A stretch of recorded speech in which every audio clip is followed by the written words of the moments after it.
At our family cookout, the smoke stung my eyes as I watched my son's toys crackling in the fire. My brother stood there grinning, bragging. He needs to toughen up. I didn't argue. I didn't yell. I just scooped up my son, turned around, and walked away without a single word. What I did next flipped our entire family dynamic, and by the end of the week, they were all coming to me, begging.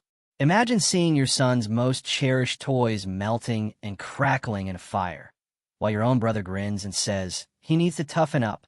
Then, imagine that same brother forging your name on a fraudulent document, forcing you to choose between defending him or finally defending yourself. That's when the quiet one, me, Leo, decided to burn it all down. At 34, if you asked anyone in my family to describe me, they'd probably land on the quiet one. Not shy, not timid, just the one who doesn't feel the need to turn every family dinner into a theatrical production. Unlike the rest of them, I grew up in a loud house where whoever shouted loudest usually won. For a long time, I actually thought being calm was my superpower. That was until last weekend, when I learned that same calm could also make you an easy target. My parents, Robert and Martha, bless their hearts, love hosting these massive family barbecues. You know the type? 3 generations, barefoot kids screaming, and my mom convinced she needs to feed a small army. I usually go because my son, Finn, absolutely adores seeing his cousins. He's 5, curious, a little shy, and the kind of kid who carries his favorite action figures around like tiny, precious talismans. That morning, he'd packed them into his little backpack, proudly telling me they were going to watch him eat a hot dog. The moment we arrived, my older brother, Mark, was already holding court at the grill. Mark, the golden boy, always has been. Big personality, easy laugh, everyone's favorite growing up. If he broke something, it was a funny accident. If I broke it, I was careless. If he skipped school, he was testing boundaries. If I skipped, I was throwing my future away. You get the picture. Mark spotted us, grinned, and then his eyes flicked down to Finn. "Hey, little man," he boomed, crouching down. "Did you bring those baby toys again?" He pointed to Finn's backpack. Finn looked up at me, unsure if he was supposed to laugh. I put a reassuring hand on his shoulder, forcing a polite smile. "Yeah, he brings them everywhere," I said. Mark straightened up, a loud chuckle rumbling in his chest. "Gotta toughen this kid up before kindergarten eats him alive." The aunts and uncles around him tittered like he just delivered a harmless joke. I managed a strained smile, but felt a familiar twist in my gut. The rest of the afternoon blurred into grilled burgers, clinking bottles, and the usual casual jabs disguised as family banter. "Still stuck in that boring office job, Leo? When are you giving Finn a sibling? Remember when you were afraid of the lawnmower?" I've trained myself to let most of it slide, but it was wearing me down. Then, just as the sun began to dip, casting long shadows, I heard it. Finn's cry. Not the tired, whiny kind, but the raw, panicked, heartbroken sound that makes every muscle in your body seize up. I sprinted towards the fire pit and froze. There, amidst the flickering flames, blackened and melting, were Finn's action figures, the very ones he'd been clutching all day. Finn stood there, hands outstretched, tears streaming down his face, as if his mind couldn't quite grasp the horror before him. And right next to him, grinning like this was all a big, hilarious joke, was Mark. "Relax," Mark said, holding up his hands like I was overreacting.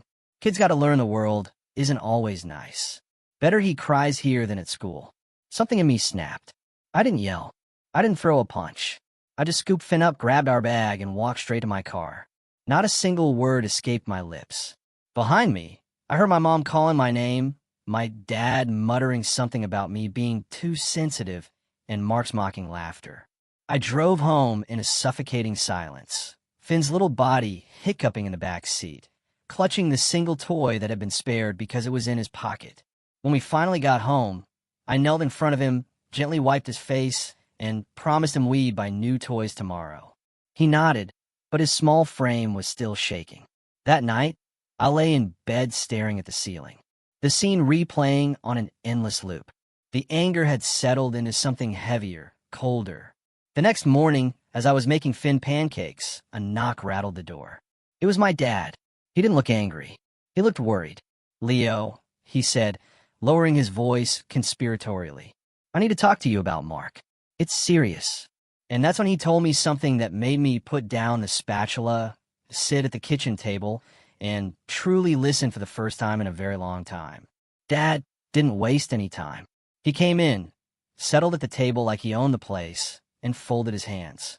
"Look, Leo," he began, using that voice he always reserved for when he thought he was being supremely reasonable. "Mark's in a bit of trouble at work. Something about a client deal going south. His boss is talking suspension, maybe even firing him." He paused, looking at me expectantly. "And, well, I know you have connections in that company." I blinked.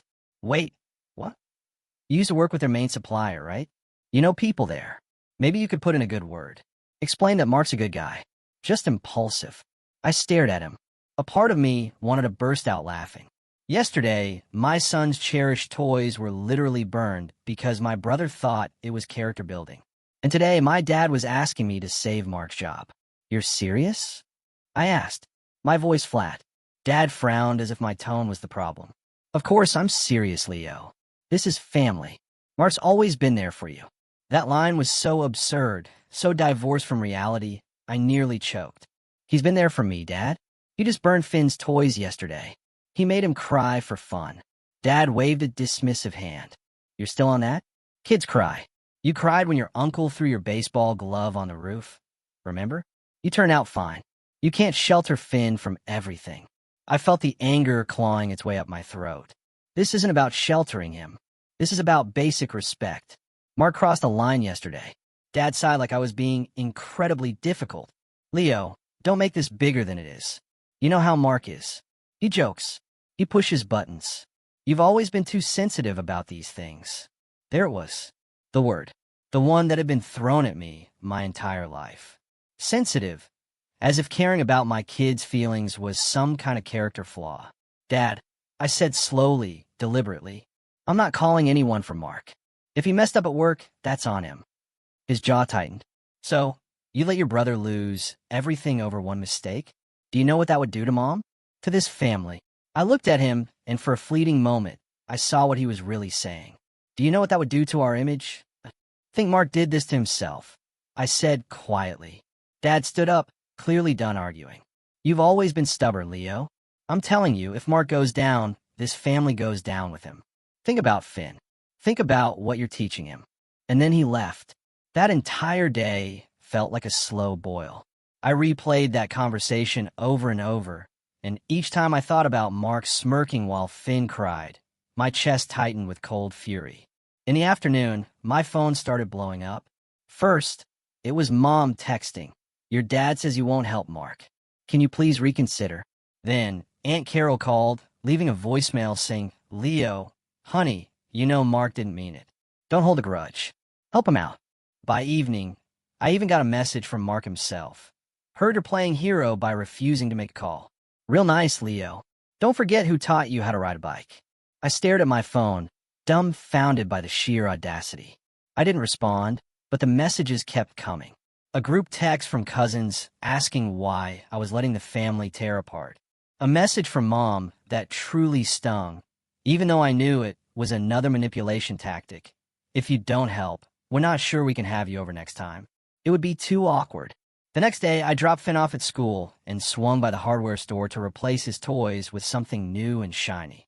He lit up when I handed them to him that evening, but I could tell he was still hesitant, like he was scared they might disappear again. That broke something in me. A few nights later, Mom called. I almost didn't pick up, but I did.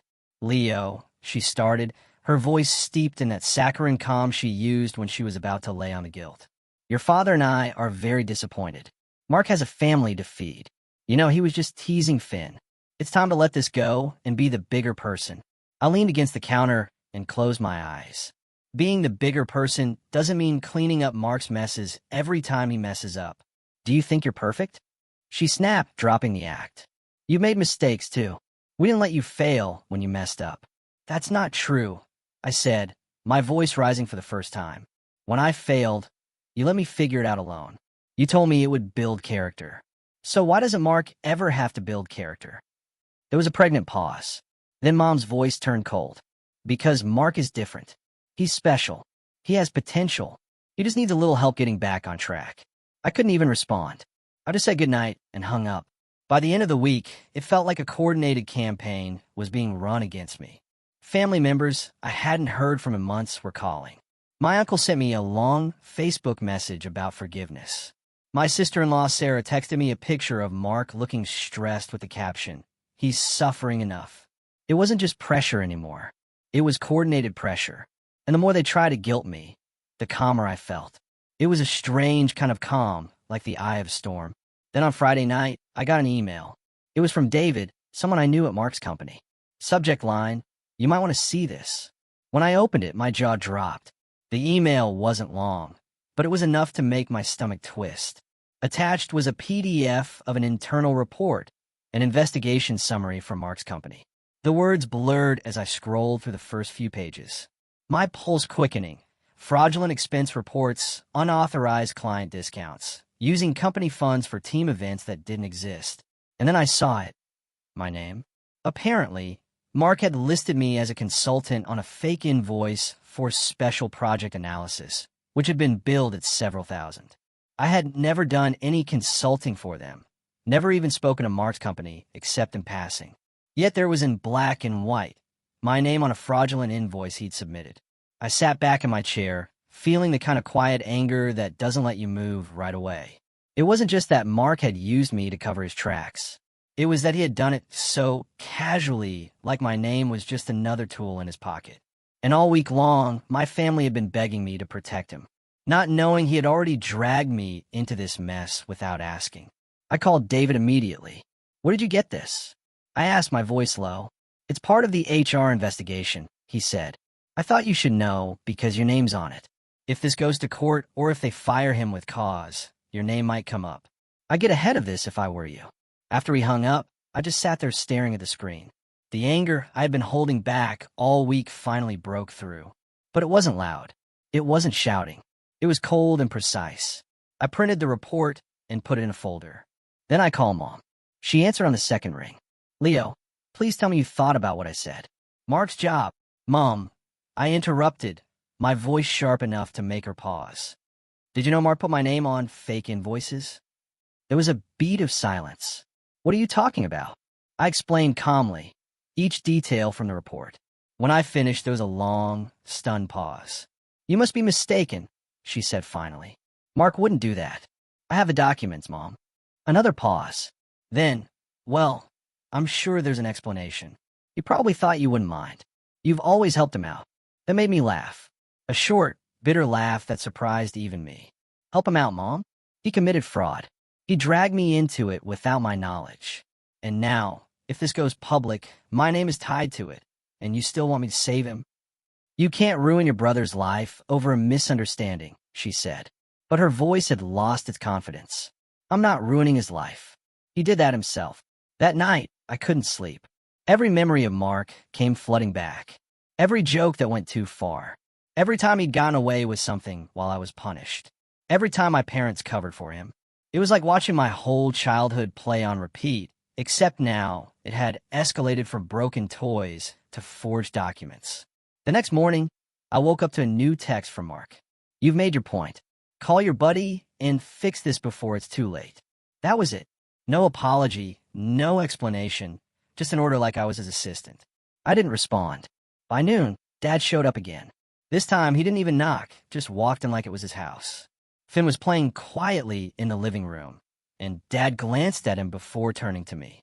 "Leo, this has gone on long enough," he said, his voice low and stern. "Mark says you're refusing to cooperate. Do you want him arrested? Do you want to see your own brother in court?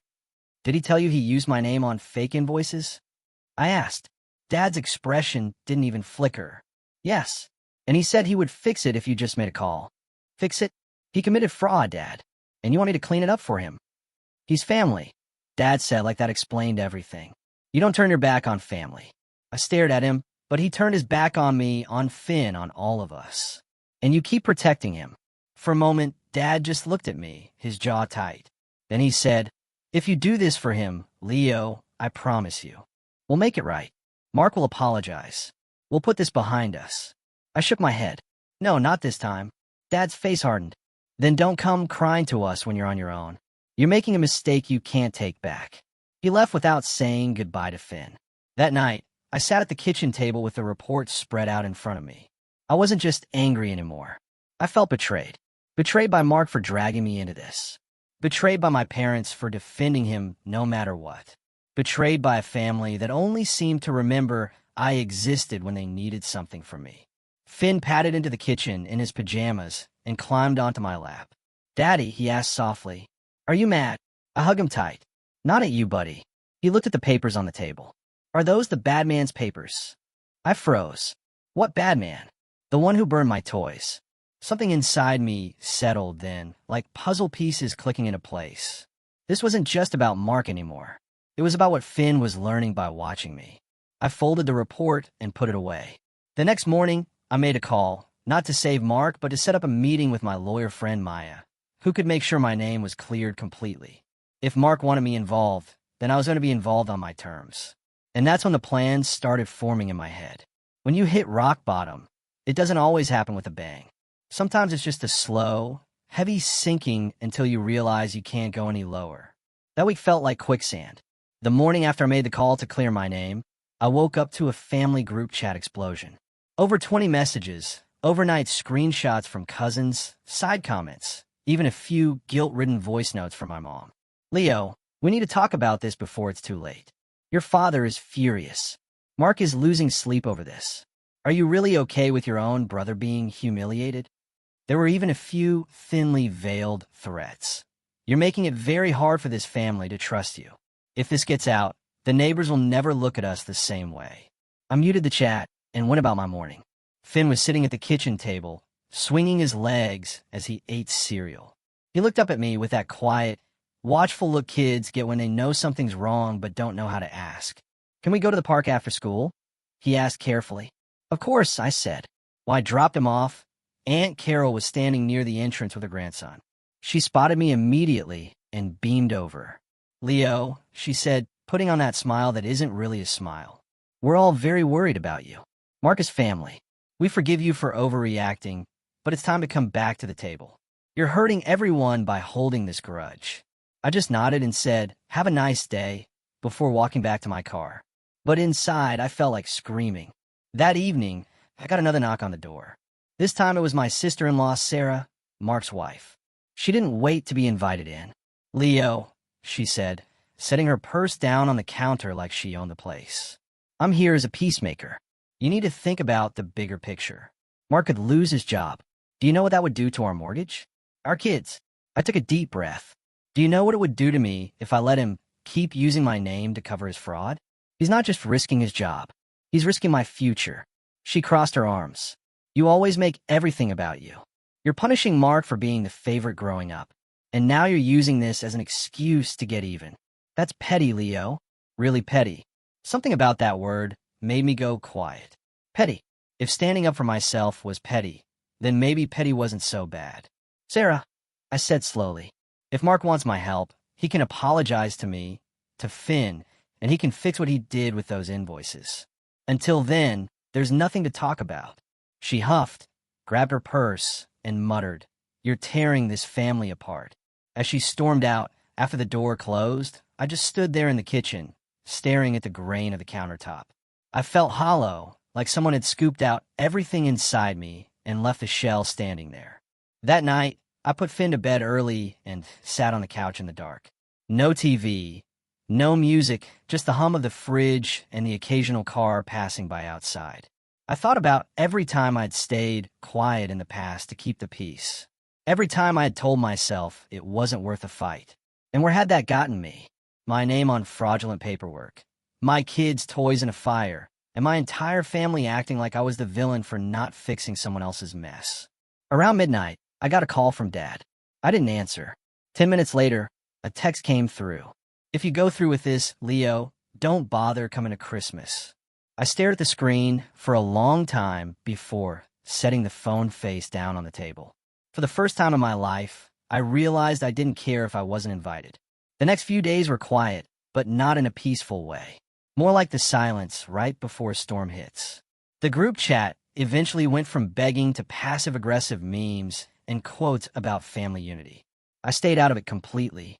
Instead, I started planning. I called my lawyer friend Maya to ask what steps I needed to take to protect myself legally. I gathered every document with my name on it, scanned and saved them. I wrote down dates, times, conversations, anything that might be relevant later.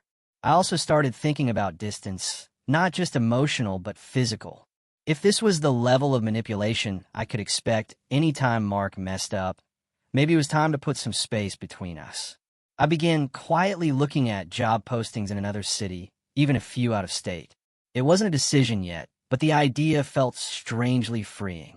One evening, while I was sorting papers, Finn climbed onto the chair beside me. "Daddy," he asked, holding up a drawing. It was him and me holding hands with a big sun over our heads. In a corner, there was a scribble of fire with a sad face next to it. "That's us," he said proudly. "And that's the fire. But see, we're okay." I swallowed the lump in my throat. "Yeah, buddy, we're okay." After I tucked him in, I sat back down at the table and looked at the pile of documents. For the first time, I didn't feel powerless. Rock bottom wasn't just a low point. It was a foundation, something solid I could push off from.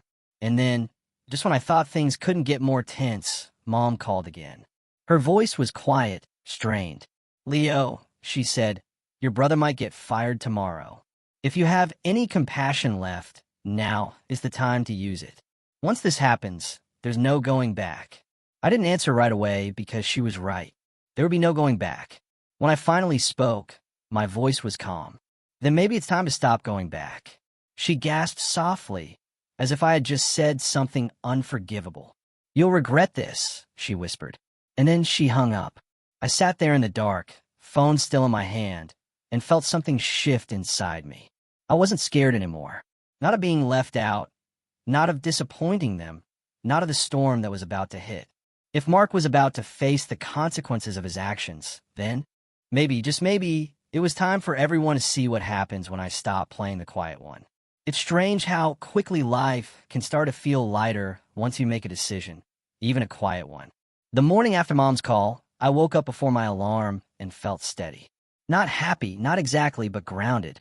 I got Finn ready for school, made him his favorite pancakes, and we laughed together over how much syrup he could get away with before it counted as soup instead of breakfast.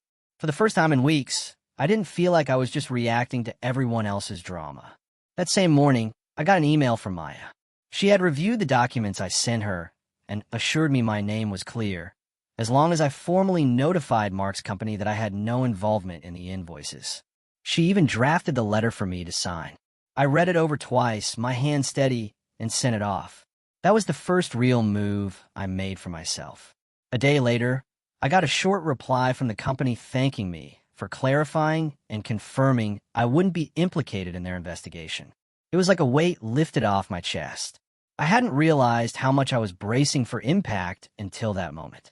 With that taken care of, I focused on Finn and on myself.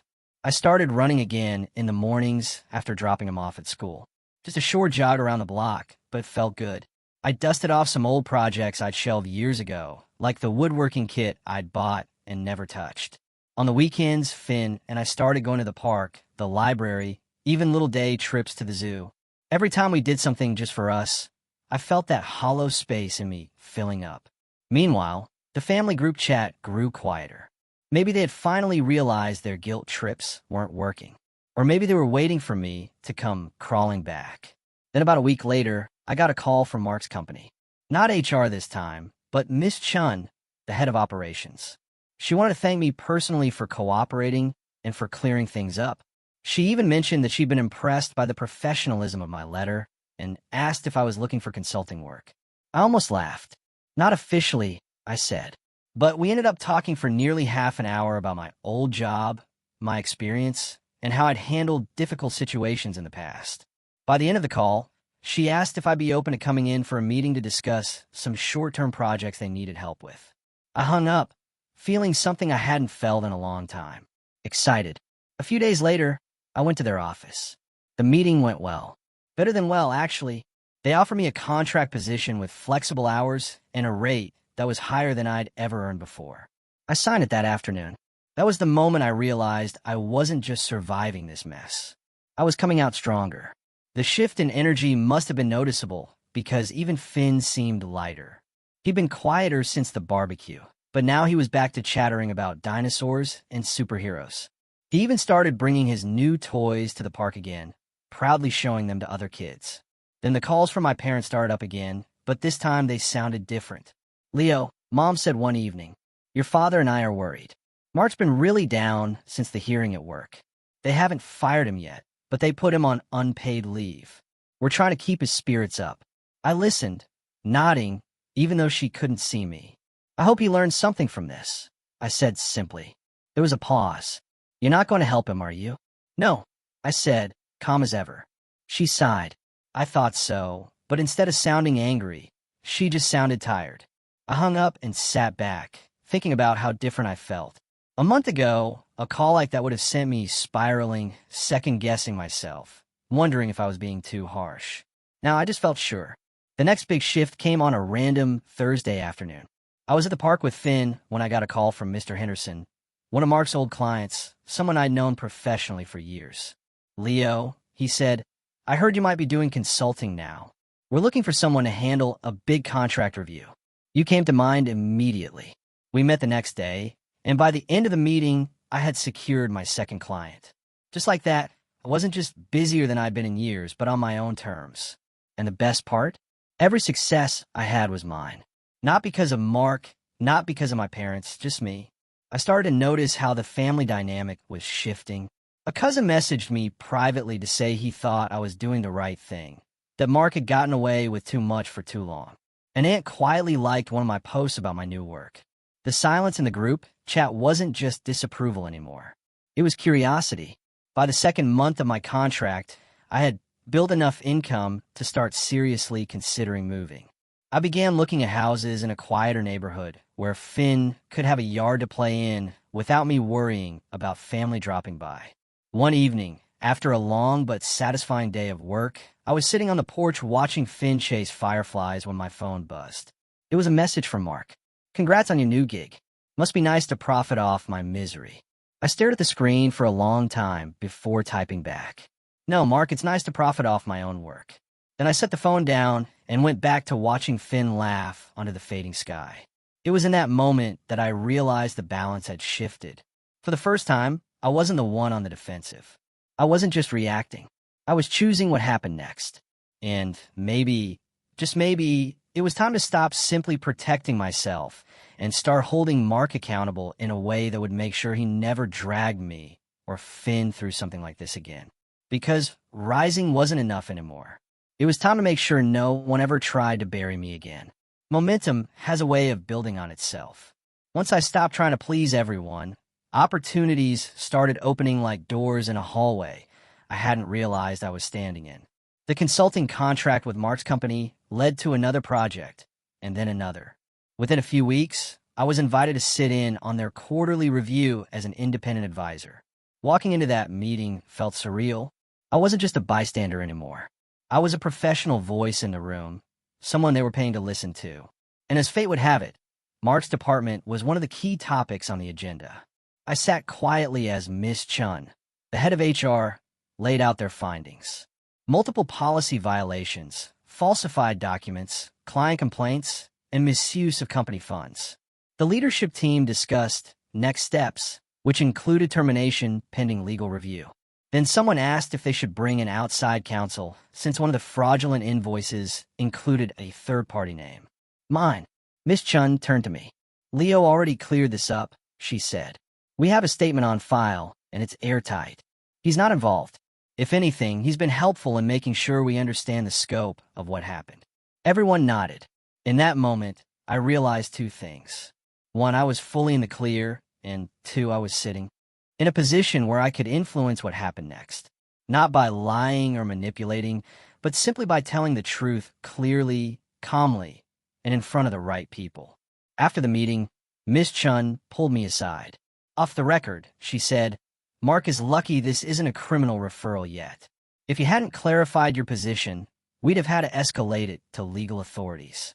You saved yourself a massive headache." I nodded, feeling the weight of what could have been. "What happens now?" "We'll finish the internal process and likely cut ties. If he's smart, he'll resign before that happens. That night, as I sat on the porch watching Finn play, I realized I was holding a kind of power I'd never had before. Not over Mark's life exactly, but over how this story was going to end.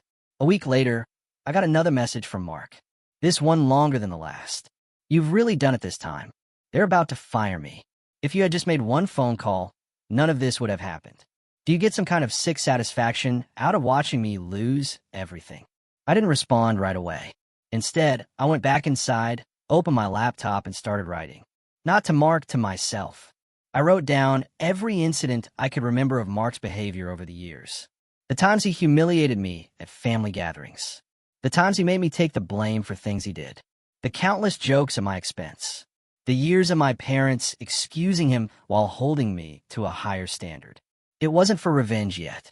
Not exactly. It was so I could see the whole picture. When I finished, I sat back and read through the pages. For the first time, I didn't feel like the quiet, overlooked kid anymore. I felt like someone who had been keeping receipts his entire life, and now finally had a reason to use them. Then something unexpected happened. One of my cousins, the same one who had messaged me privately weeks ago, sent me a link. It was to a local business forum where Mark's name had been mentioned.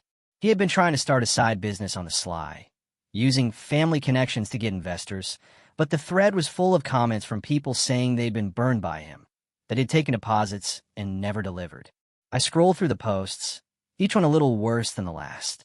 Angry customers, former partners, even an employee or two who claimed he still owed them money. This was bigger than I realized. I called my cousin. Where did you get this? Heard about it through a friend, he said. Figured you'd want to know. Looks like Mark's been in deeper trouble than anyone's admitting. After we hung up, I sat back in my chair thinking this wasn't just a family problem anymore. Mark was burning bridges everywhere, and eventually someone was going to hold him accountable. Maybe in a way none of US could protect him from. I spent the next few days quietly gathering information. Not in a vindictive way, but in a methodical, careful way. Screenshots of posts, copies of public complaints, records of the fraudulent invoices.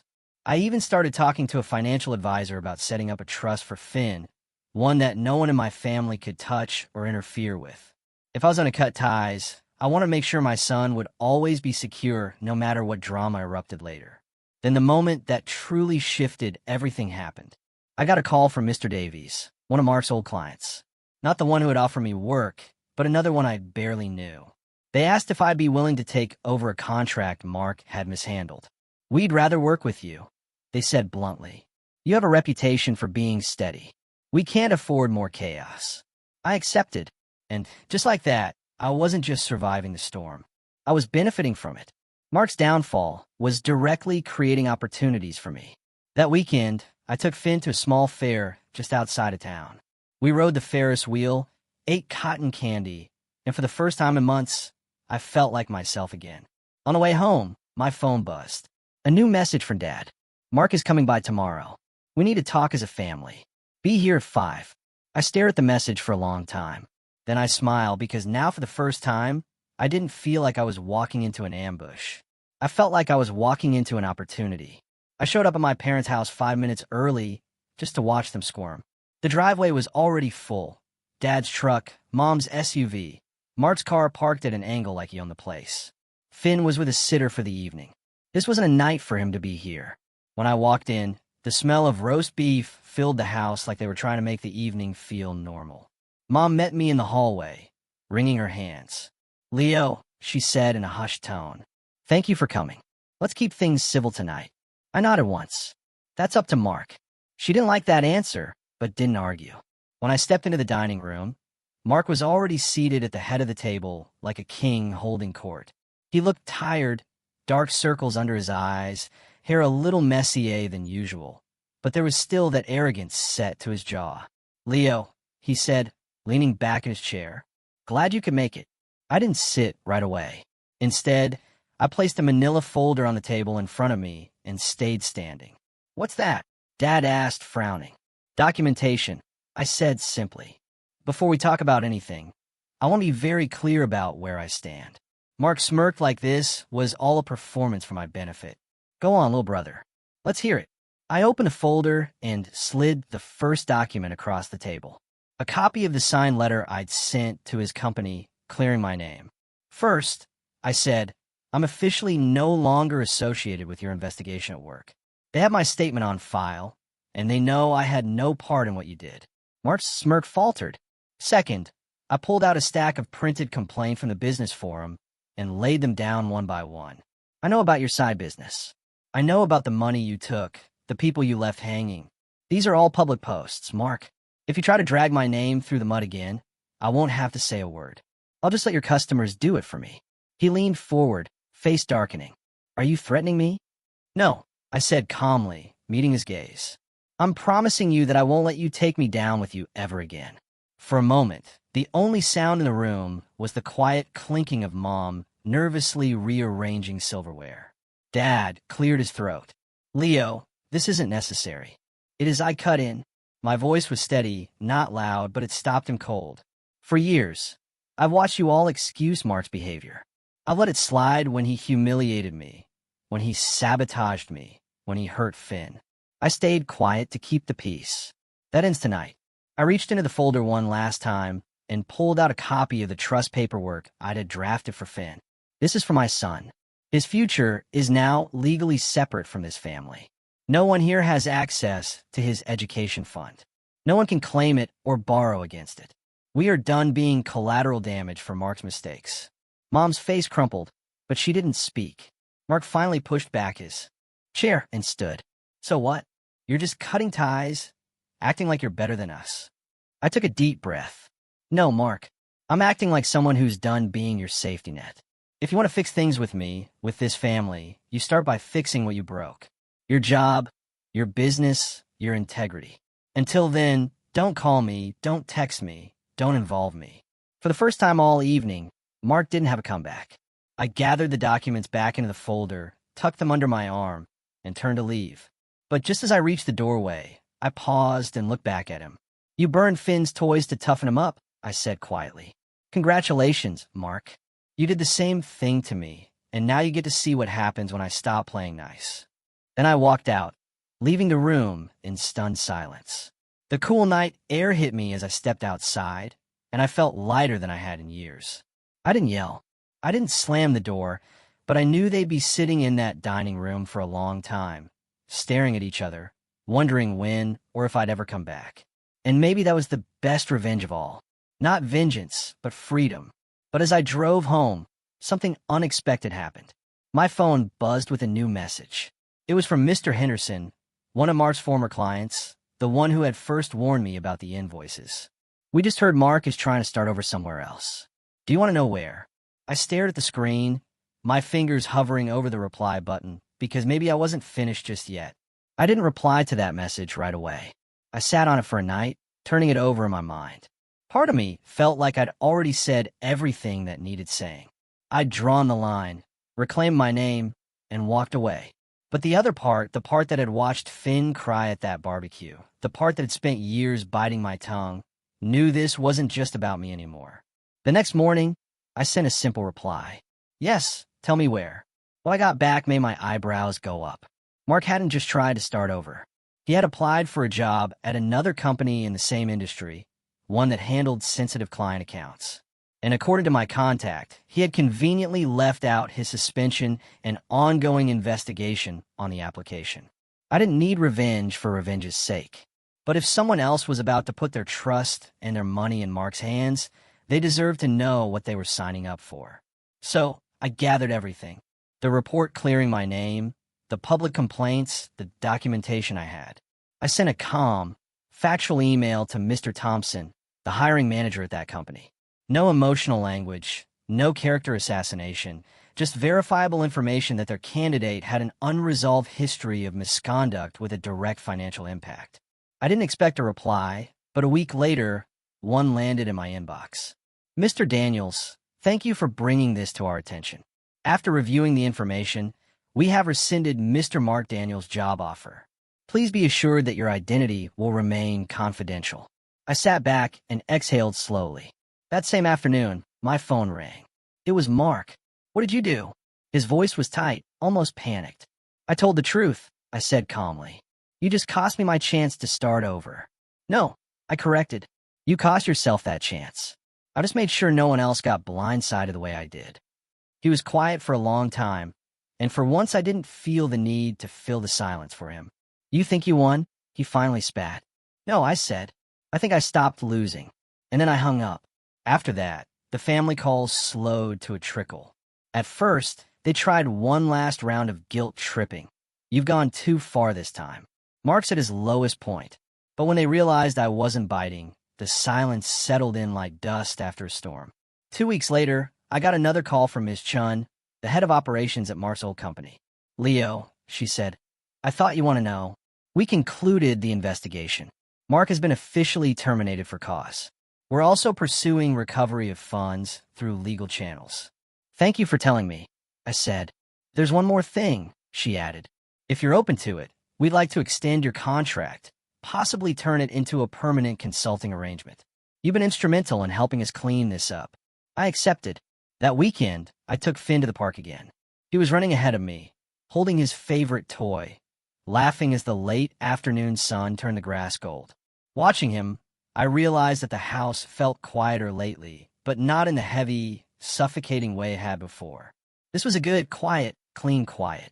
A few days later, I got a text from Mom. Your father and I are sorry for how things turned out. We miss you and Finn. We'd like to start over when you're ready. I didn't respond immediately. I sat with it for a while, letting the weight of those words settle. Maybe someday there would be a way to reconnect, but it would be on my terms, not theirs. For now, I was content. A month later, I closed on a new house, a little place with a yard where Finn could play without me worrying about family dropping by. The night we moved in, we sat on the porch eating pizza out of the box, watching the stars. Daddy, Finn asked, licking tomato sauce off his fingers. Are we happy now? I looked at him, at the house, at the life we were building. Yeah, buddy, I said softly. We are. That night, as I locked up the house and turned out the porch light, I realized something. Mark had thought burning Finn's toys would make him tougher. It did, just not in the way he expected, because I wasn't the quiet one anymore.